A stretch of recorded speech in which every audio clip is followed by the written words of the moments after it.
that. But one of the things that she told me that has been the most powerful and has stuck with me is if you don't ask, you have no idea if that person would have said yes or not. If you do Hmm. ask, the worst that happens is they say no, and you're no worse off than you were in the first place.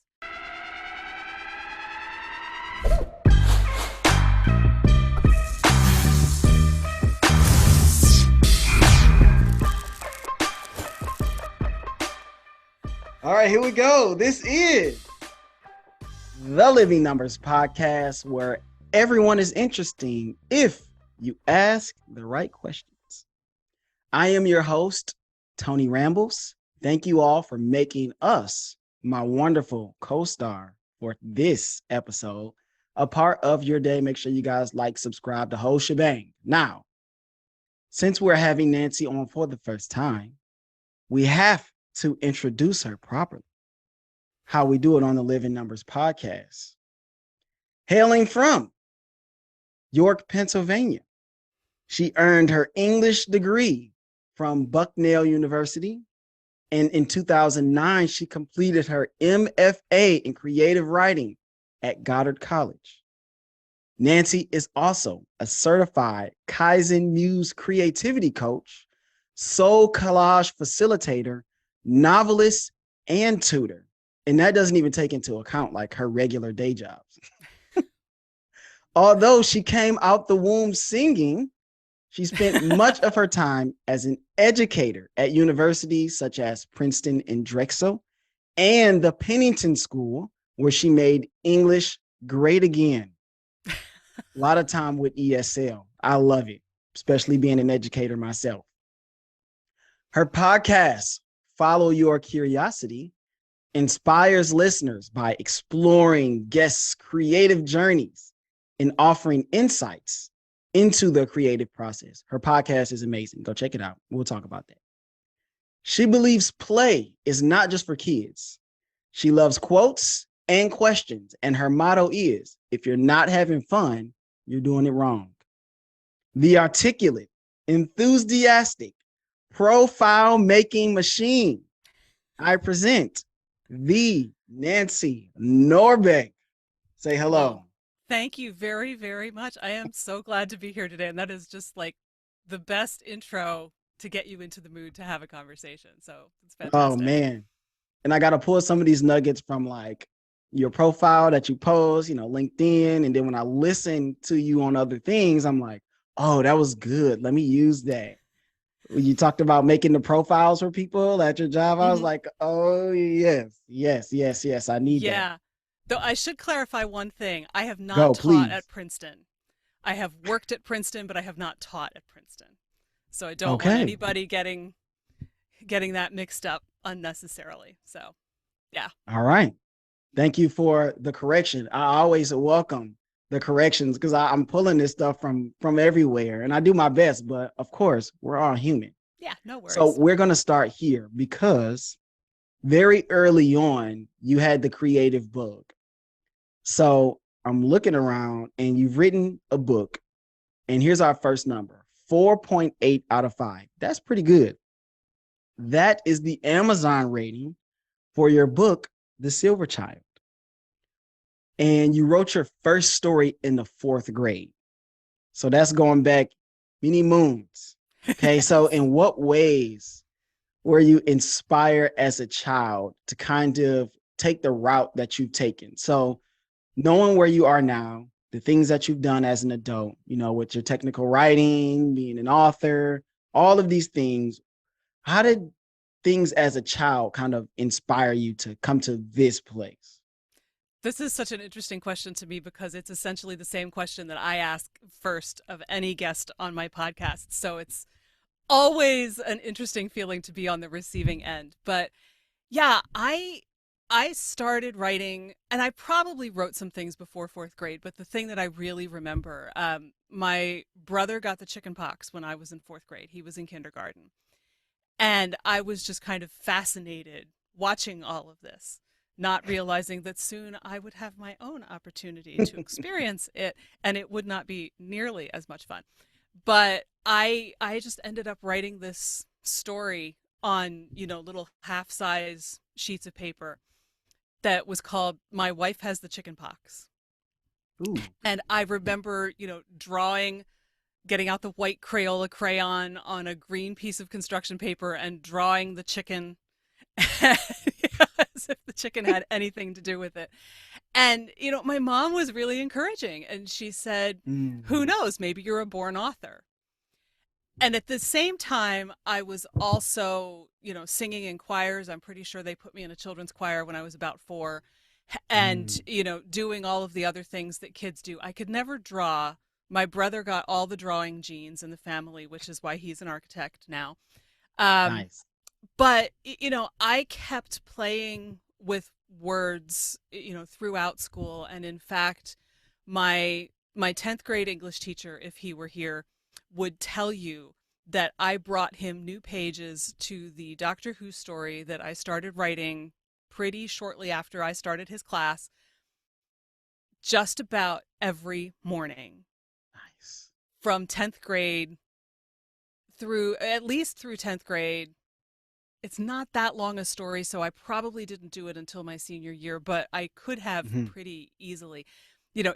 He made the innocent mistake of asking to see this when I mentioned it one time and not Yep. realizing that it was never going to stop. So so he was a great inspiration. I mean, I wrote other things too, but that was the thing that I really wrote for fun. And great source of encouragement. I think he enjoyed Mm. the fact that I loved to play with words.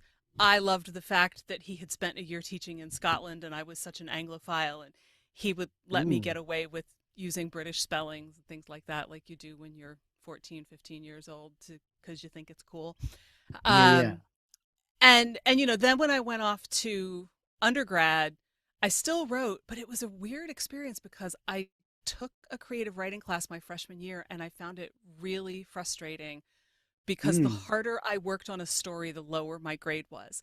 The thing that I dashed off in 20 minutes before class, I would get a better grade on. And I Huh. thought, what's this about? And I kind of took a break from, writing fiction so often for a while after that. And I don't know. I mean, that Doctor Who story that I wrote was obviously fan fiction, but I didn't know what that was at that point Right. because we didn't really have the internet yet. So if online fan fiction communities had existed, then I probably would have kept writing much more. But I did keep Yeah. singing. I was in a great choir when I was in college. I picked Bucknell for the choir, which my Oh. parents had also been in. I think my dad was super frustrated that I would not go look at any other school because I was like, no, I want to sing in that choir with that conductor. That's it, done, game over. That's it. Um, yeah, there was a distinct moment of terror when I got the letter because I suddenly realized that if it didn't say what I wanted it to say, I was in a lot of trouble. But yeah, so it's really been, this kind of parallel Mm. music and writing and occasionally acting. When I was in high school, I did some backstage theater work and auditioned for plays. Never got a Ooh. role, but I did, did the backstage stuff just to hang out with that crowd. Did some community theater after college. So it's always been one or the other, sometimes both. Right. And then around 2005, maybe it was 2004, I felt like I wanted to start writing again and I wasn't really sure how. And somebody invited me to a fan fiction challenge. And I wrote this Nice. story about Josh and Donna from the West Wing, with Josh wandering around Bath and Body Works making fun of all of the names of all the things that he found there. And that's what kind of opened up that floodgate again. So that's Wow. the short version of the story. So you touched on a few people. Hmm. So you talked about your mom Hmm. being a person that encouraged you constantly. You talked about that English teacher. What are some of the things, what are some of the qualities that they had that continue to push you? And did you then turn around and use those as a teacher yourself, since you were a teacher at one point? Oh, that's an interesting question. I mean, the first thing that comes to mind with my mom is not something that's necessarily related to specific creative work. Though Hmm. my mom is a flutist, she was a flute teacher, and she was always playing around with Gosh. different instruments. My mom apparently when she was in high school would show up for band on Saturday at the football games and walk up to people with different instruments and say, "Hey, you want to try my flute? Because I want to try your trombone." Uh, Which, you know, it's just like, that's so adorable. and, and so she's always kind of playing with new things like that. But one of the things that she told me that has been the most powerful and has stuck with me is, hmm you hmm know, it does not hurt to ask. You know, if you want, you know, somebody to come on your podcast, or you know, to try on somebody, you know, borrow somebody's dress, whatever it is, if you don't ask, you have no idea if that person would have said yes or not. If you do hmm ask, the worst that happens is they say no, and you're no worse off than you were in the first place. Yep. And that is literally like what has given me the courage to walk up to famous actors at conventions and ask them to be on my podcast. It's like, Yeah. what's the worst case? They say no. Life goes on. It's all okay. What's the worst that can And happen?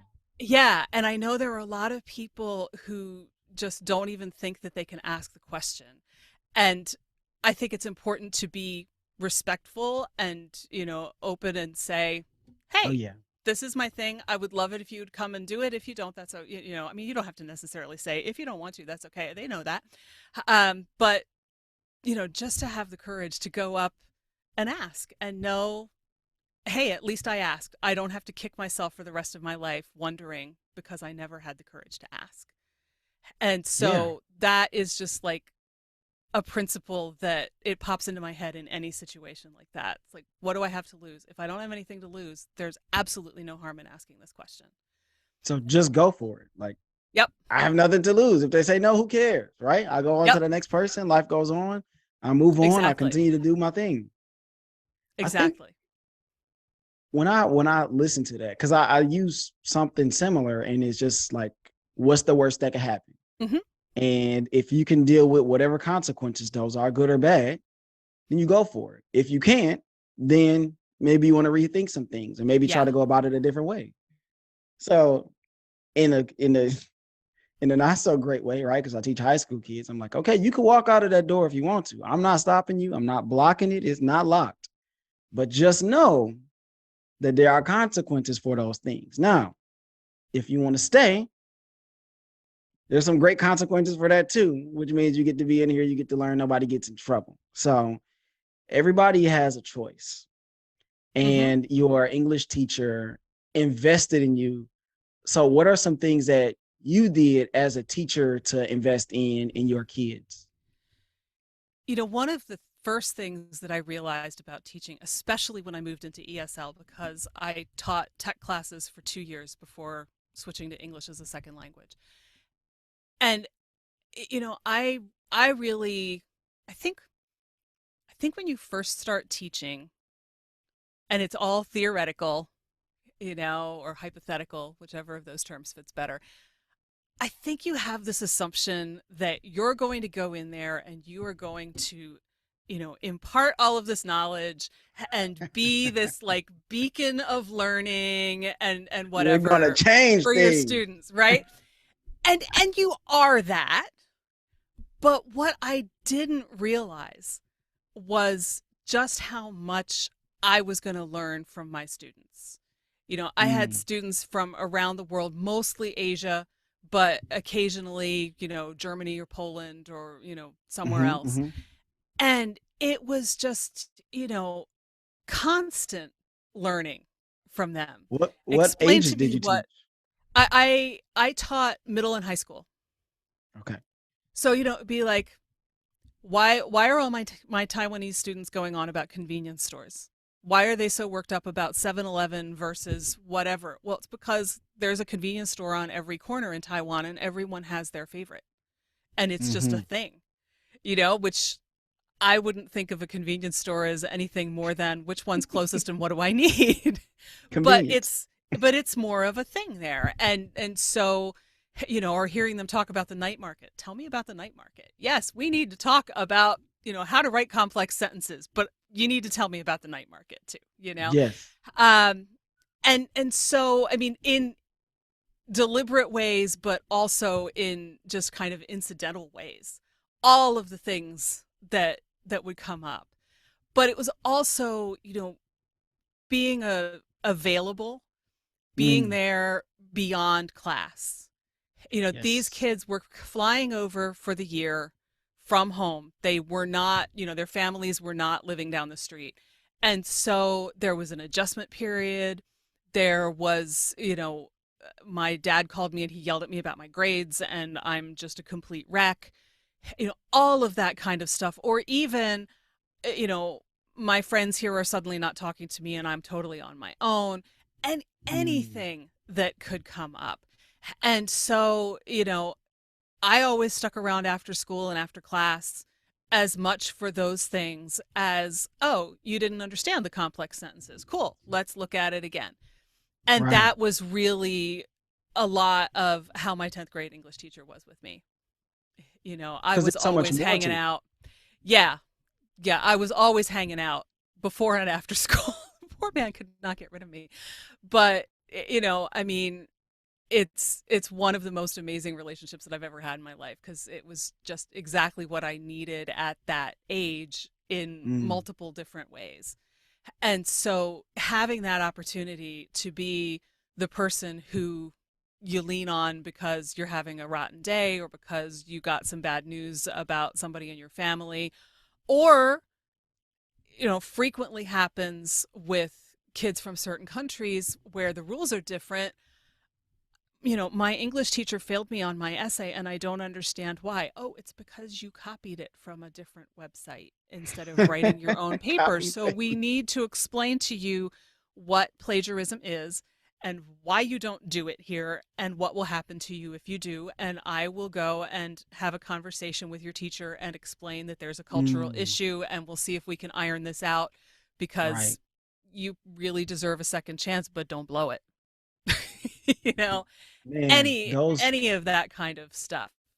those bridges that we're able to build with these kids, right? Because they are in a completely different boat of having this new experience, right? Mm-hmm. Everything is new, not just school, but all of their friends are new. They may not even have their parents over here at all. I Mm-hmm. had a kid like you where she was over here, her parents were halfway across the world, and she was a rock star. And so I would like use that on other kids. I'm like, she shouldn't even have her parents here, and she's killing it. And you guys are just doing nothing. Like, come on, get it together. But are taking those opportunities, right, to build those bridges with those kids. They don't forget that kind of stuff. Just like you Right. have your teacher that you're still talking about, Mm-hmm. years later that made an impact on you. And I have one of those teachers as well, Miss Davis, right? I ended up becoming a teacher. She was kind of right on the back end. She's like, what are you doing here? I'm like, here I am teaching. Um, but it's very important to take those opportunities, I think, to help people along the way. And Mm-hmm. so not just kids, but also with adults as well, because we're all trying to find our way. And that leads me to our next number here, which is 1997. And so when I looked at your profile, I saw this Kaizen, Muse, creativity. I was like, okay, what is that? That's what So in everyone says. 1997, Jill Badonsky, I don't know if that's how you say her name. That Jill looks about Badonsky. right. Mm-hmm.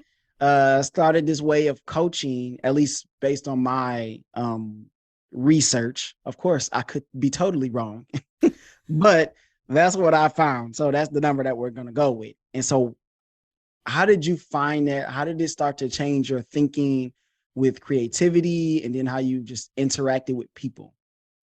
So I ended up leaving my teaching job in 2009. Mm-hmm. It was one of those financial crisis kinds of things. Um, Ah, yeah, right.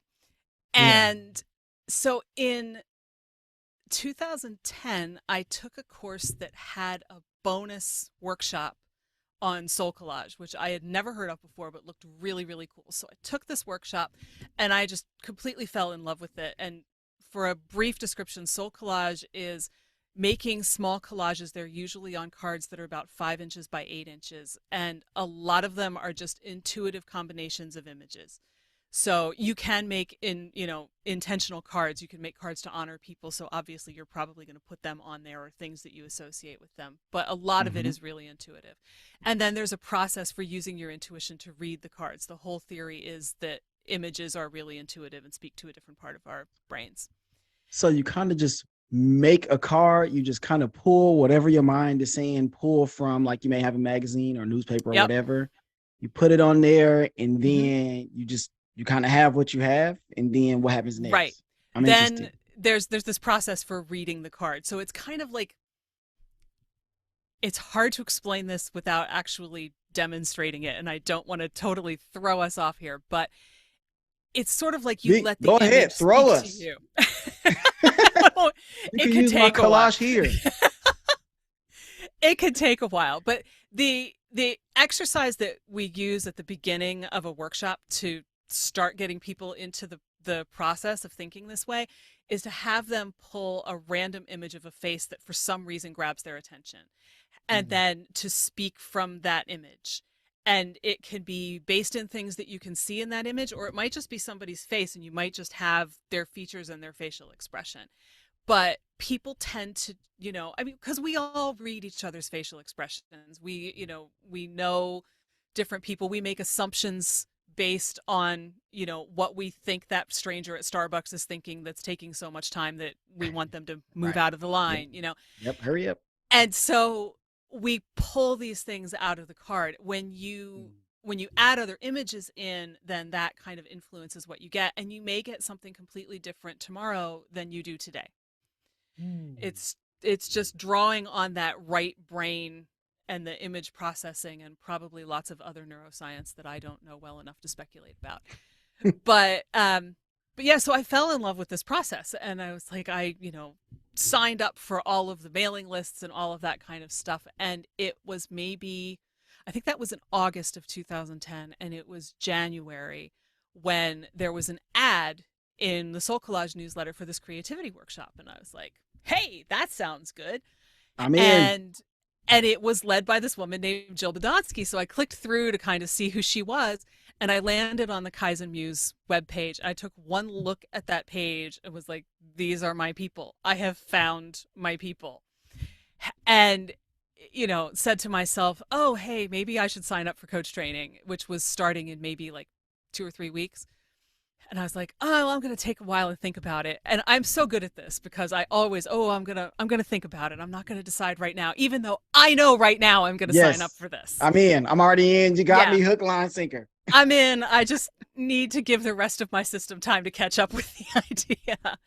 So that's how I found it in 2011. And I still find it one of the most fascinating things I've ever taken, because there's so much in there about like Mm. how your brain works and how the creative process works in ways that we don't normally think about. Like a lot of people who do creative stuff think that their process is totally unique and different and weird, and nobody runs into the same problems that they do. Mhm. It's entirely true that what you're creating is unique and different and weird and exclusive to you, but Right. everybody hits the same blocks. And there are Mm. ways around all of those blocks, and you're not a weirdo. You're perfectly normal if you get stuck. And just realizing that is really liberating. It's like, Like a you relief. know, hey, there's a solution. I'm not such a complete weirdo that nobody can ever help me and I am doomed. Yeah. So, Or sometimes it's not like weird. It's like you feel like, well, like I don't have any more creativity. Like I'm it. Like that's it. yeah, like where I'm did my doomed. creativity Like I'm go? terrible. I'm no good at this anymore. So okay, like obviously you can't give away the whole farm, but like give us like a snippet. Give us just one thing, maybe something that's common, that's like a block, and then how people may get around it using this Kaizen. I like saying that Kaizen method. So, a lot of people get stuck because they're afraid of something Mm. or they procrastinate or they're perfectionists, or they're self-sabotaging, and and that's just the first four off the top of my head, but they're all unique. They all come from different places, but a lot of them can be addressed just by saying, okay, I'm going to spend 5 minutes on this project. Mm-hmm. I'm going to break this down into the tiniest little steps that are so small that there is absolutely no doubt in my mind that I can do them. Like, to the point of, duh, of course I can do that. Because that gets around the fear. It gets around the perfectionism. It helps to get around the self-sabotage. It's certainly not the only tool, but it's one of the most effective. And it's the thing that people just, when you tell people to break it into these steps that are that small, a lot of them find it really insulting. It's like, it's not insulting. It's how you get past the fear response in your brain, is to make it so itty bitty that, it's like tiptoeing around the sleeping dog, right? You're taking such quiet, tiny steps that the dog that's going to freak out doesn't wake up, and you're clear across the yard before it figures out that anything has even happened. Right. At It's which like, point, wait, it doesn't care. You weren't doing anything anyway. So just take the little 5-minute baby step. Yeah. And okay, I guess so. Yeah. And it's a form of also going easy on yourself, which our culture tells us is the wrong way to do things. It's funny. I was just thinking about this morning. I have a rowing machine and I row every morning before work, and I get through it by watching TV. So this morning I was watching Star Trek Strange New Worlds, and there's an episode. I mean, and there's always an episode. It could be any Star Trek. It could be almost any show, where, there's a big emergency, terrible things are going to happen. And the solution is that we call engineering because we need more power. We have to overpower the thing. And that is like the exact opposite of how you get around creative blocks. You can't power through a creative block anywhere near as easily as you can tiptoe around it. And it can take different forms. It can be like, I might literally say to somebody who's feeling totally blocked, can't even get themselves to sit down and write their name on a piece of paper. It might say, okay, and I always ask people how this feels to them, because I'm not them. So my suggestion might not actually be what they need. But, it's like, okay, how would it feel to just sit at your desk for 5 minutes every day this week? Don't do anything else. Just sit there for 5 minutes. Because you can sit there for 5 minutes. There's no question, right? Okay. Yes. I mean, you may sit there looking at your watch for 5 minutes, wondering when your 5 minutes is up, but you can do it. And then, okay, so we get that far. Now you've got a comfort level for sitting at your desk. Next week, we pick up the pencil. Okay, just pick it up. Just pick up the pencil. Don't necessarily have to do anything with it. Now, the thing is, if at any point during those 5 minutes you do want to do something with it, go for it. And if your 5 minutes turns into 15 minutes or an hour and a half, awesome. But you don't have to do any more than the 5 minutes. No pressure. The more pressure you put on yourself, the harder you make it to get your things done. Yeah. Which, children who are listening, is why it's worse to wait until the night before to write the essay for your history teacher. Contrary to popular belief. Yeah, you spread it out into little pieces and it goes way easier than, oh no, it's 9 o'clock and I have to write a 15-page paper between now and third period tomorrow. Oh my goodness. And they always go, well, this is when I do my best work, back against the wall. I'm like, this is terrible. Sometimes there's some truth to that, because the pressure can ignite your brain. But Lordy, it's no fun for anybody. No. I guess it's the adrenaline. It's like, oh man, I have to do it now. Yeah. I got to get it done. Bottom of the ninth, 2 outs, full count. Right. But when I was watching that Star Trek episode this morning, I thought, just once I want to see an episode of a show like this where the answer is less power, where the answer is back off. you Let's know? float into it instead of powering Because through it. yeah, cuz it's not always about I have to do all of the things right now. And it's a great way to burn yourself out if you're not careful, which is also going to get in the way of your creative process. So, yeah. So because you do all of these creative things, right? When tell us about a time like just your experience where you kind of just had to float into it. Because I have an idea of mine. So I can share first, or you want to go first? Go for it. Okay. So much like you, and this we have so many parallels, especially like with our podcast. So I I wanted to do a podcast and I wanted to have a partner. Obviously, I don't have a partner here. I do it all on my own. But because I always wanted to have somebody to talk to, right? I like to bounce my ideas. I like to the interaction is more fun, right? I Hmm. like people. I like to connect. So obviously that didn't happen the way that I wanted it to. And so eventually I was just like, okay, I just got to do it. No matter what it looks like or sounds like. Cause at that point I wasn't doing video, but I'm like, all right, what's going on right now? That at that point, the freeze was happening here in Texas. So that was last year, February. We Oh, that had, freeze. yes, The Ted tore up a Cruz lot of stuff. freeze. It was terrible. And so I'm like, okay, this is the perfect time for me to use this as a launching pad. This is something everybody's going through. So I'm like, okay, I got like a couple of things I wanted to talk about. It was just me by myself. And I'm like, all right, it's going to be what it's going to be. And so I took the pressure off of myself of trying to create something that was like perfect, right? Something that was awesome in my head because I wasn't there yet. So I had to just ease into it. I'm like, all right, I got the freeze. I got a couple other things. Let's just talk. It's not going to be perfect. And I kind of floated into that episode and floated out of it. I edited and got it up. And here we are, I guess 50 something episodes later.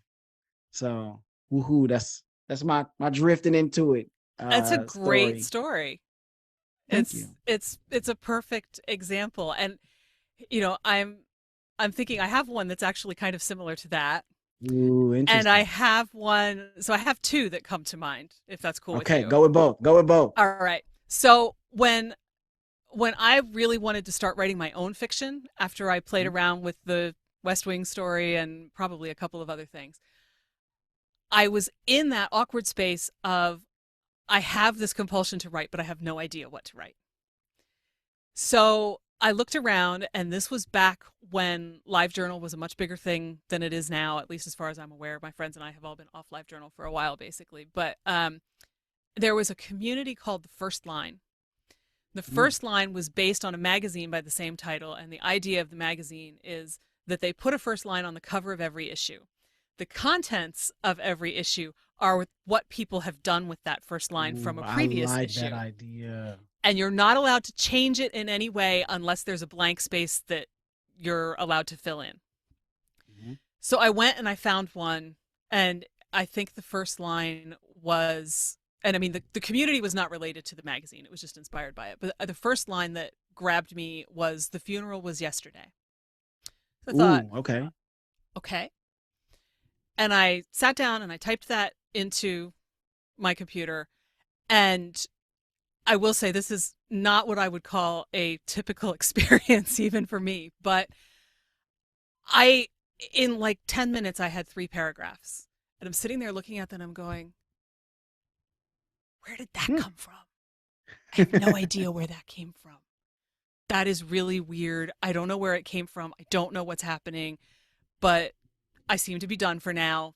And I wandered off. This was like, a Saturday morning or something. Mhm. And I came back to it a couple hours later, sat down, read what I had, three more paragraphs. Again, Yes. going, where is this coming from? you know, like I really don't know. And I spent the whole weekend that way.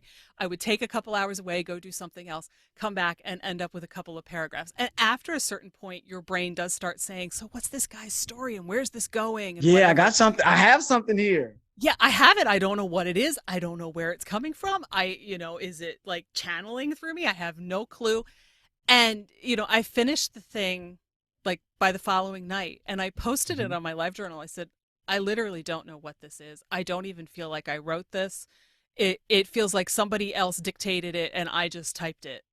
And Mm. I've never quite known what to do with it. I've never really felt like it's mine enough to totally claim it. I haven't even felt like I could edit it. It's just like this Wow. bizarre little story that I drifted into without having any idea how I got there. So that's the first story. Man, that's The really second, cool. yeah, I would love to be able to do it again. I remember reading there's a composer, I think like Vivaldi, Verdi, one of the V composers, um, who made a comment. There's a famous quote that's something like, I've never written anything, I just take dictation. And that's what I thought of that weekend because it's like, that's what this Mm. feels like. I don't know. I don't know where this came from. It's like freestyling. Yeah. Yeah. It just comes through Okay. you. Right. Okay. So, Okay. so the other one is how the podcast got started. Because I had had the idea for at least 6 months that I, thought it would be cool to do a podcast. I wanted to use it as an excuse to travel. Problem with that is it requires money that I didn't have. So it was just kind of percolating in the back of my head for a while. And I went to a Doctor Who convention in Baltimore in Hmm. 2018, got into a conversation with Robert Shearman, who wrote what is still widely considered one of the best episodes of the new series, which is called Dalek. And it started because I actually kind of cornered him at a meet and greet and said, why haven't you written anything else for the new series? I'm just, the poor man was not expecting me at all. But we ended up talking for an hour or two after that meet and Wow. greet.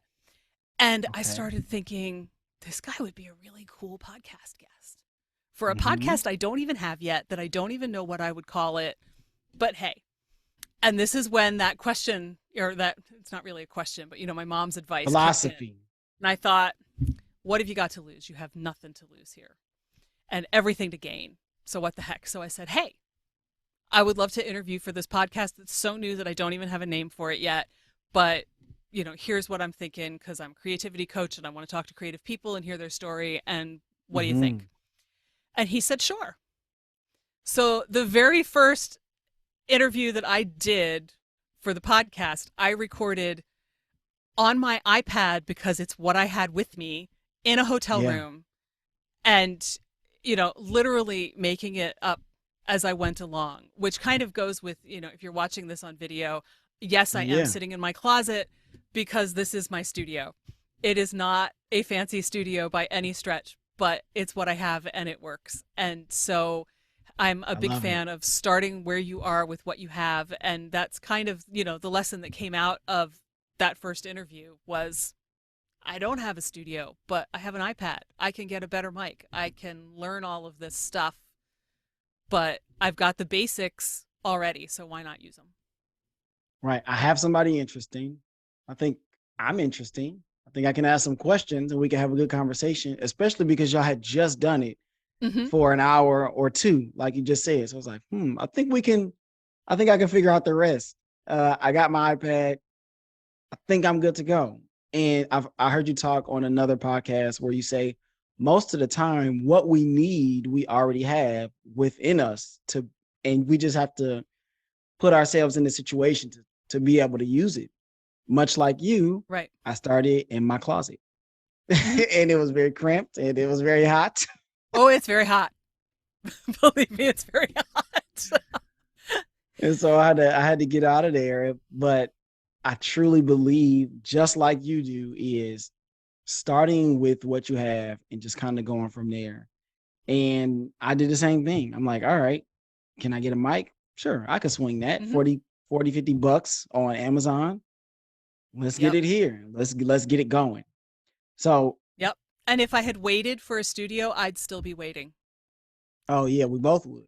And in the meantime, I've been doing this for 3.5 years now. So Wow. yeah. Wow. How has it changed? Like from, I want to say like from the year mark. Cause I feel like as you get to like that year mark, maybe you feel like you kind of figure some stuff out. And it may even be earlier than then. It may be further after that. But how has it changed from kind of early on to where you are now? So I will tell you something that may or may not surprise you, probably will surprise other people. When I had that first conversation with Rob, I had 5 or 6 questions on my list, and we basically went through that list.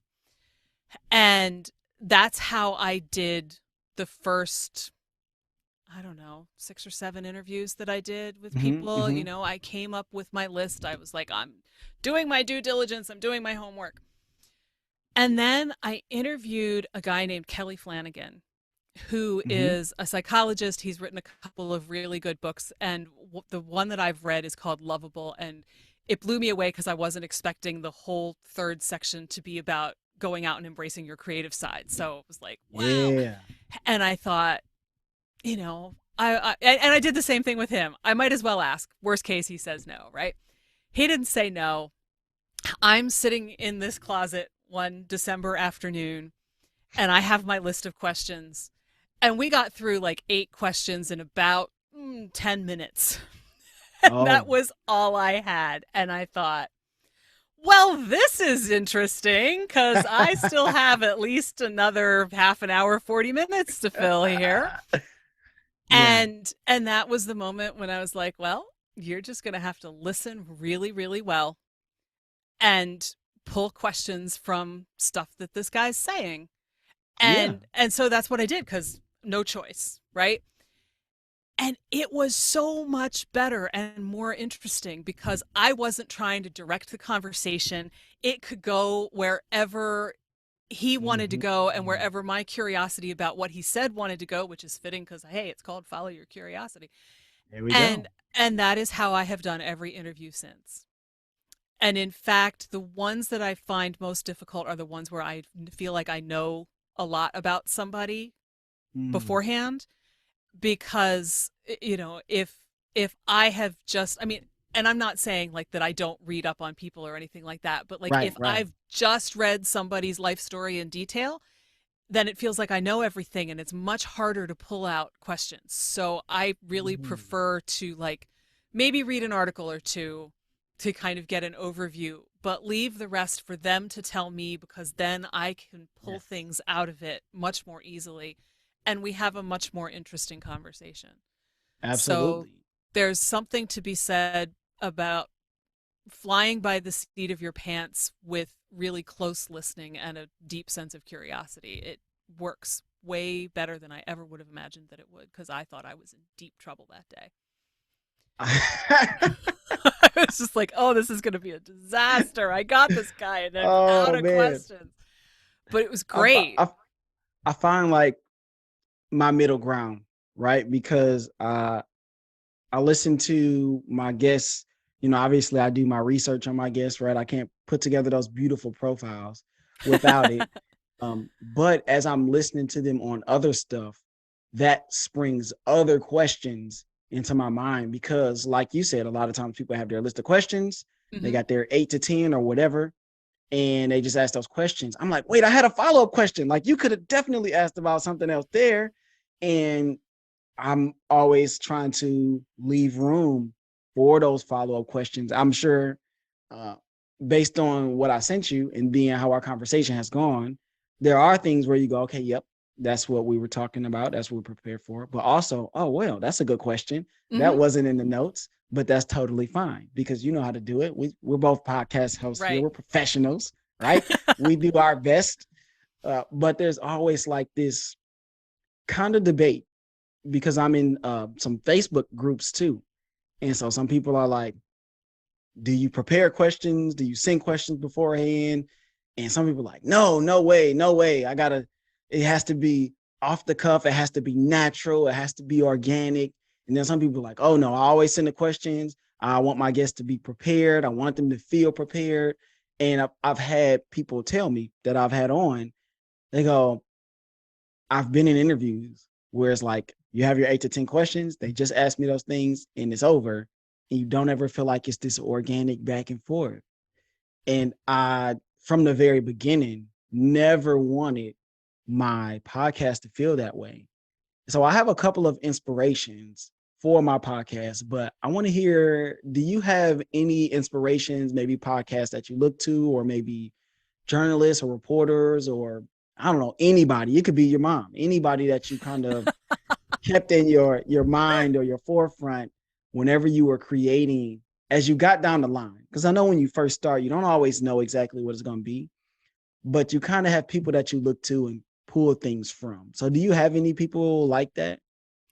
I mean, I reverse engineered the format of my Mm-hmm. podcast Mm-hmm. based on Preet Bharara's podcast, which could not be more different. But I liked the way that, it was like, because, you listen to a podcast as a casual listener, you're Yep. not paying attention to how it's put together. And that was Mm-hmm. the one that I had listened to the most. And it's an interview show. So I was like, okay, here's how he does this. Now, Preet takes questions at the beginning because Preet is Preet and he has a huge audience and people throw questions at him probably as he's walking down the street.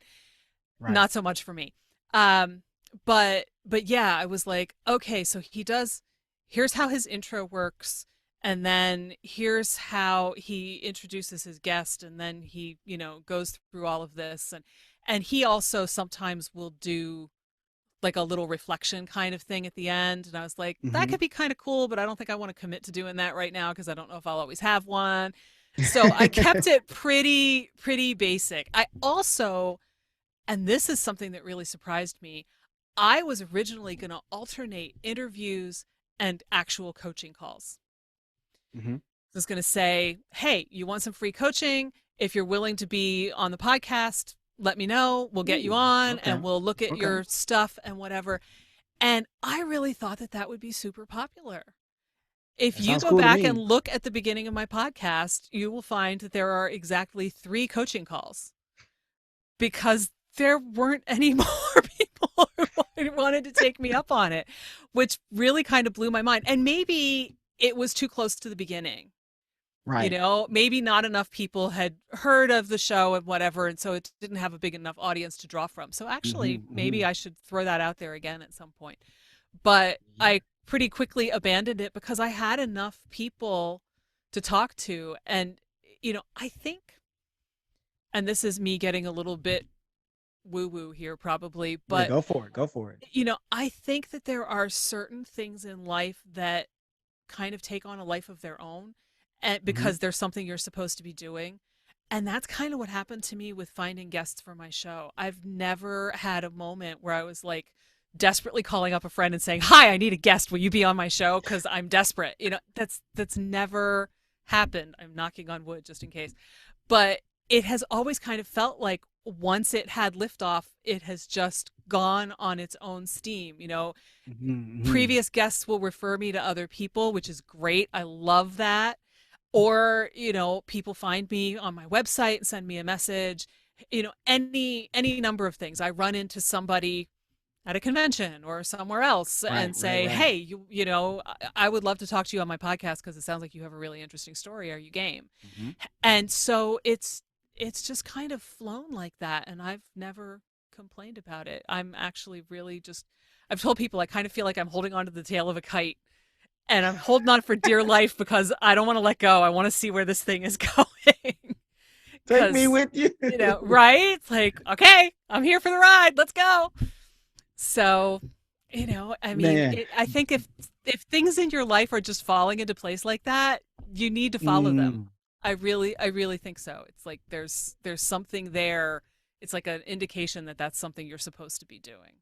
Yes. And I feel that same way about my podcast, where it's like, I know 100% that I have something here, something special, and I just have to continue to work at it. And so with me, I mean, I was pulling guests from like people that I know, people from church.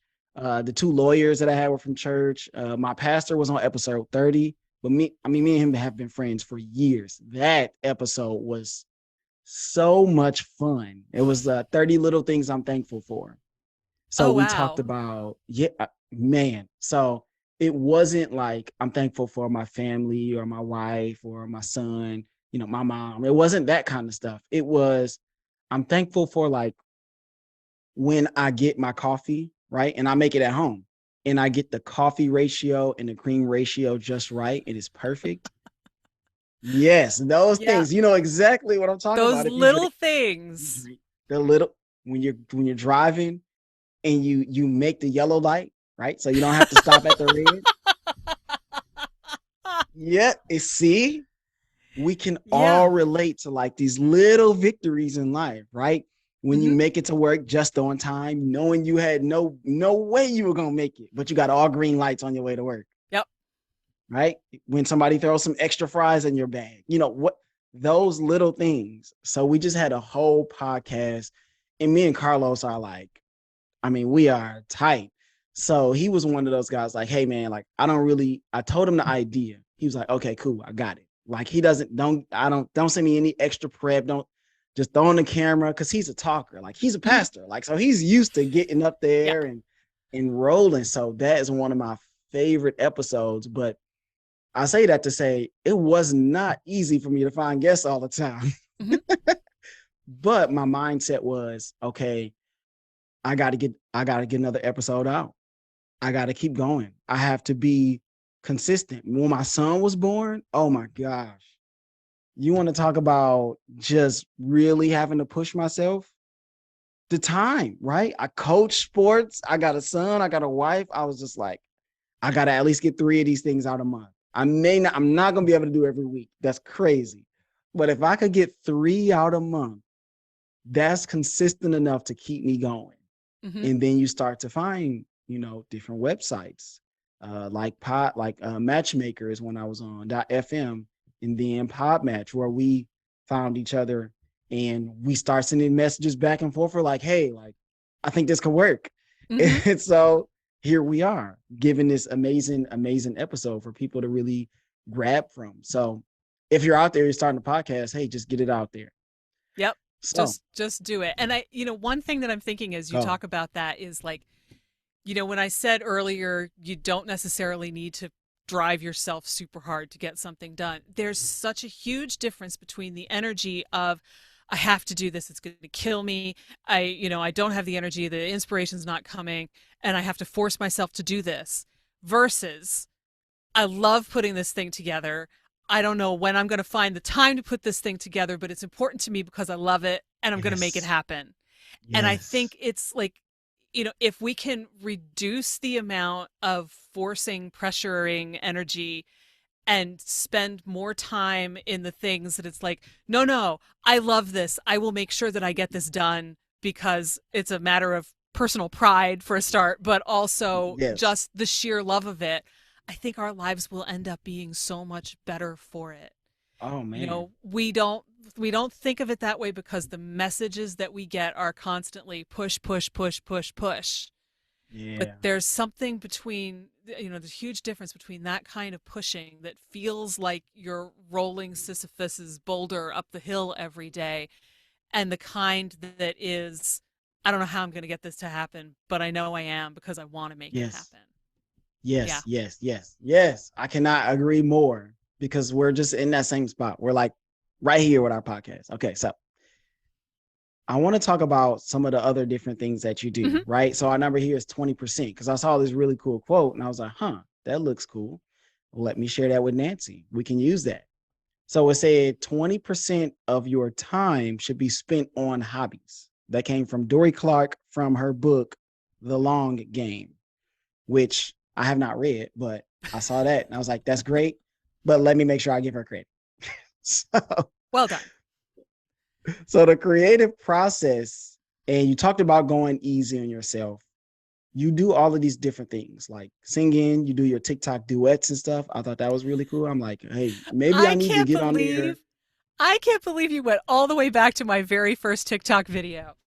I was like, yo, maybe I need to get on there and get the third part harmony in there. Maybe I could just Hey, do it. okay. Yeah, we'll see. So you've got all of these creative things that you do, right? You got podcasting, singing, You said you acted, you write. How is the creative process different? Like for these different avenues, are they very similar or are they vastly different depending on what you're doing?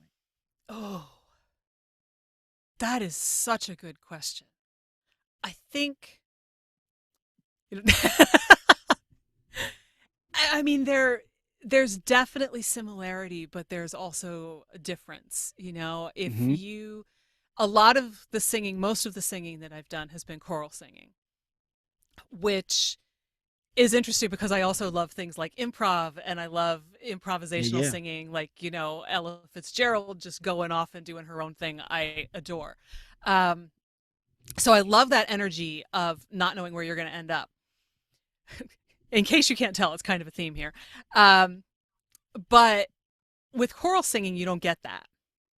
With choral No. singing, it's almost like 1 + 1 = 2, you have to learn your part. You have to get the notes right. You have to get the rhythm right. You have to pay attention to the conductor because you're all coming together to do this thing. And if your notes are wrong, you're not watching, Yep. whatever, it's going You to better fall not apart. screw up what we're doing here. Right. So it's a much more regimented kind of thing. Excuse me.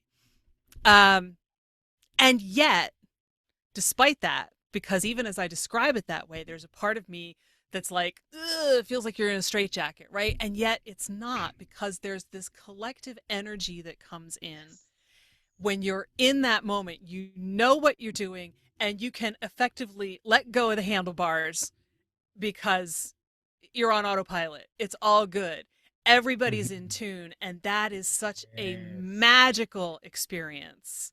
It's a spiritual experience on top of everything else, which creativity, engaging with your creativity is a very spiritual experience, which I think a lot Mm-hmm. of people Mm-hmm. also don't realize or pay much attention to, but it is.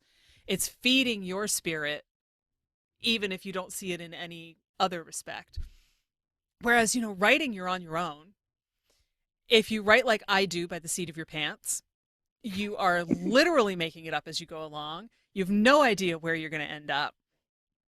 And you know, there are days when it flows just like that piece of choral music when it all comes Yeah. together. Yeah. And there are days when it feels like you're rolling the boulder up the hill. Yeah.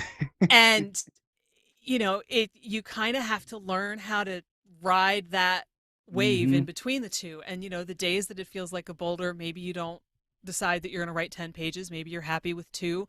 Maybe, you say, this is enough. Maybe tomorrow it'll spark more and I'll understand what I just wrote. Right. Right. Or maybe what I just wrote doesn't end up in the book, but hey, at least I wrote something, because there's something to be said for having that habitual process. Mm-hmm. But at the same time, writers in particular can be really, really snooty about writing. There are a lot of writers who will say, well, writers write every day. Oh, It's that kind of like, stuff. Give me a how to break. defeat a new writer who has, a newborn baby and a full-time job in one sentence. If you don't get to it every day, the world doesn't end. The I writing got you. fairy is not going to come down and smite you because you didn't sit down at your And desk take and what write you have. 3,000 No, you words don't deserve today. it. Yeah. I mean, you do what you can do. So when I hear Mm. things like, 20% of your time, I immediately think of, you know, the mom with 3 small kids and a full-time job. Where's that 20% coming from? That's tough.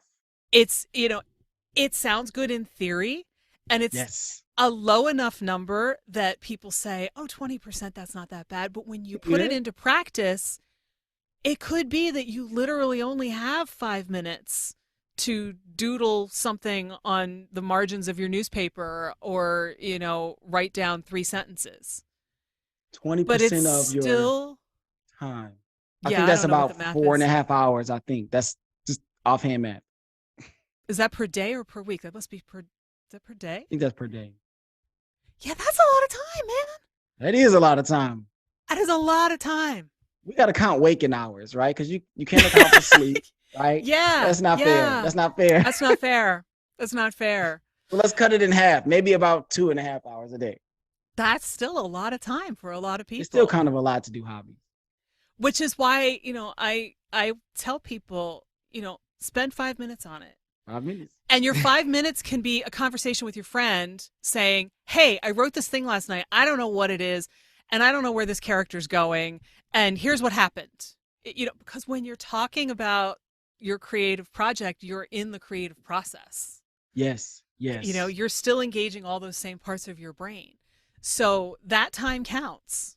The five Hmm. minutes that you spent doodling a crappy little poem because you had no ideas, and there's merit to the idea of deliberately writing something bad, it gets you past all those perfectionistic tendencies, is still writing.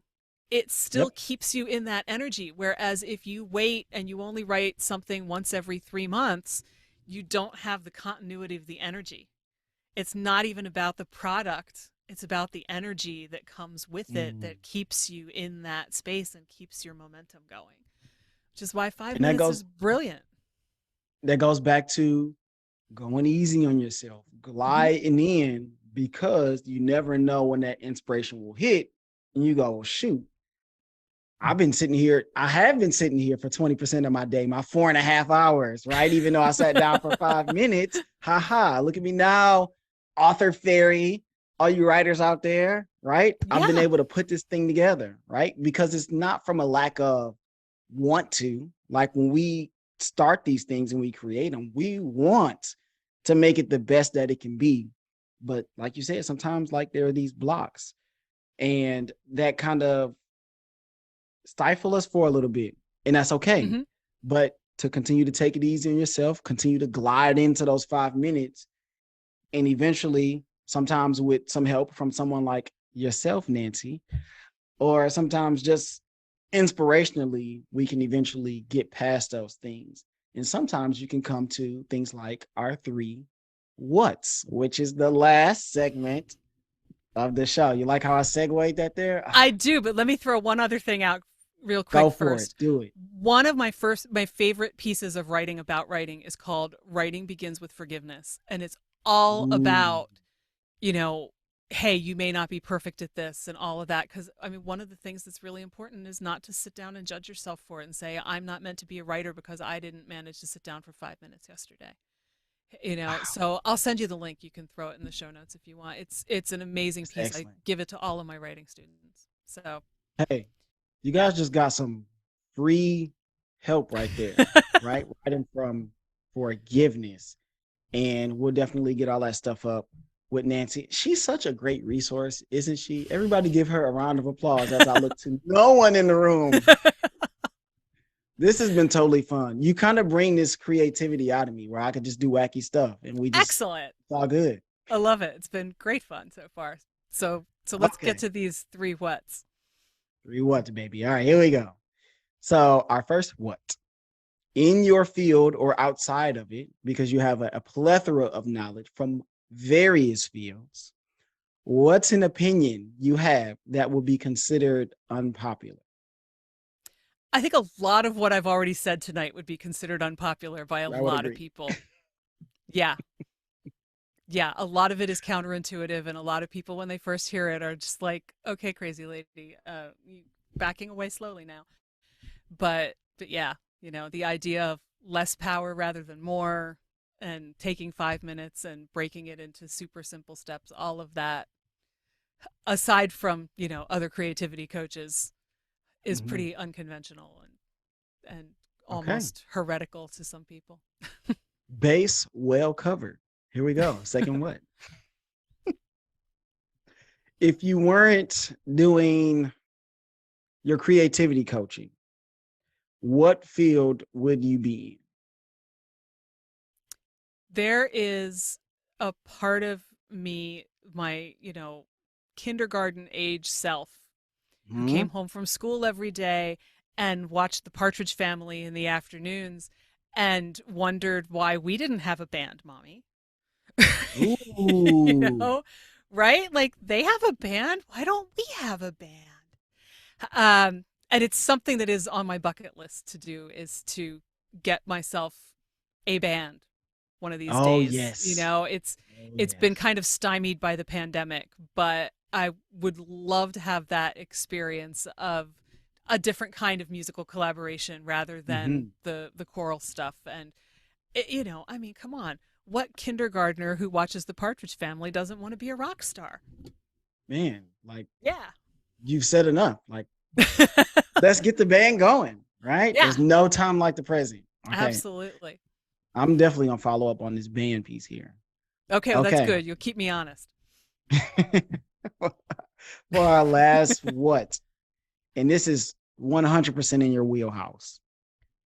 What advice would you give to someone in high school? So if I take this segment of our interview back to my kids when school starts in a few weeks here, what would you tell them? I would tell them, and I would say this to college students too.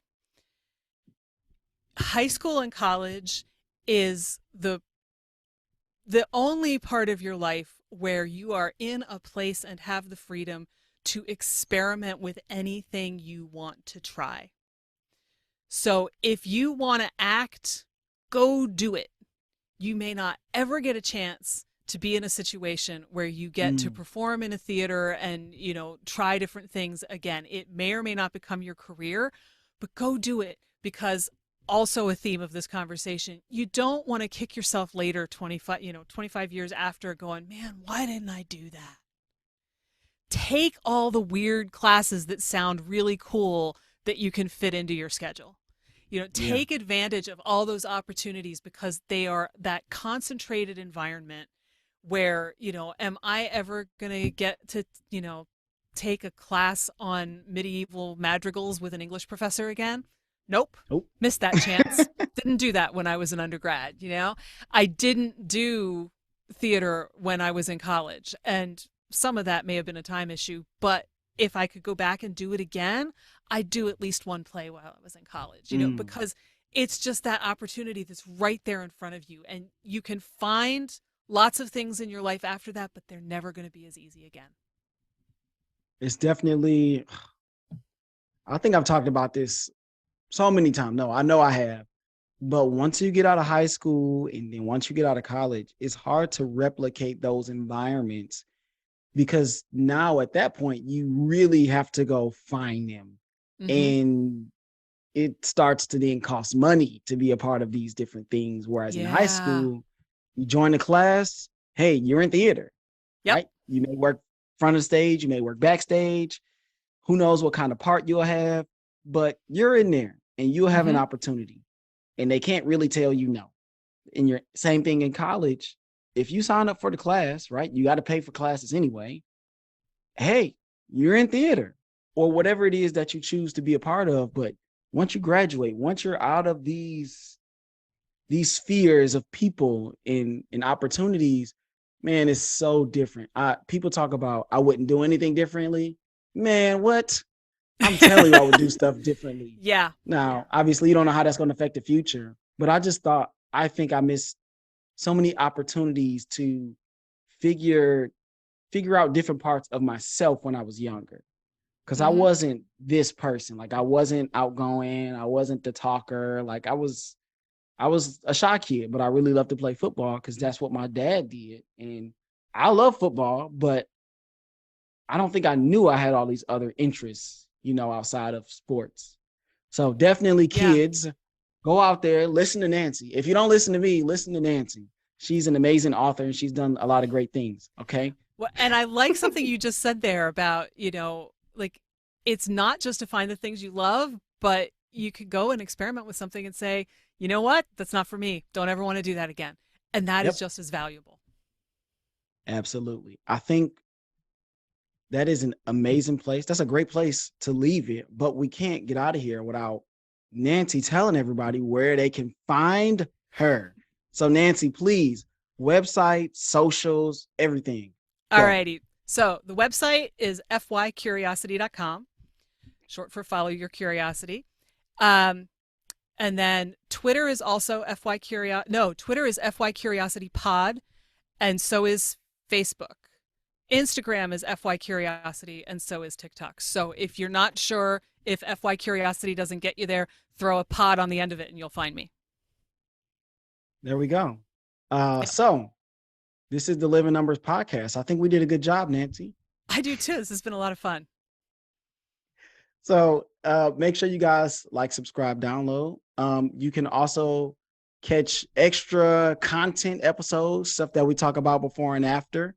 If you subscribe, hey, that's new, on Apple or Spotify. So definitely go out and make sure you subscribe, and you get 2 episodes instead of 1. Like, what more could you ask for? So signing off for Nancy, I am your host, Tony Rambles. I will see you all in the next ramble. I think we got it, Nancy. I think so too. So much fun.